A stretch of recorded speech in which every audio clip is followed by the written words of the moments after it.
Dapat niyang harapin at sagutin sa korte ang mga binabatong kaso laban sa kanya. Ito ang payo ni Defense Secretary Voltaire Gasmin sa nagtatagong si retired Major General Jovito Palparan at pinayuhan niya itong sumuko na. Matapos ang taon ng tradisyon ng New Year's Call ng Defense Department and Armed Forces of the Philippines, sinabi ni Gasmin na handa nilang tanggapin kung sakaling sa kanya susuko si Palparan. Kami ay handang tumanggap sa kanya kung siya ay pumunta sa amin.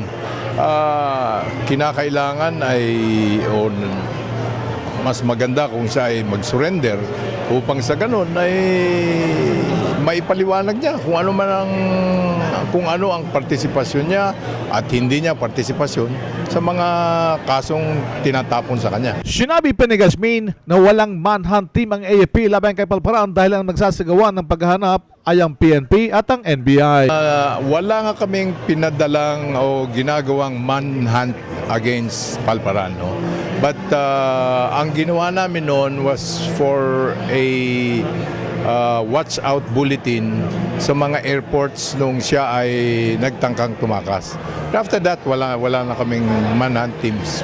Sa naging pahayag ng Asosasyon ng mga Retiradong General, sinabi ni Gasmin, ito ay hindi nangangahulugang kumakampi na ang AGFO kay Palparan. Hindi naman kumakampi sa kay Palparan yun. Ang sinasabi lang nila, wag dapat magkaroon ng trial by publicity.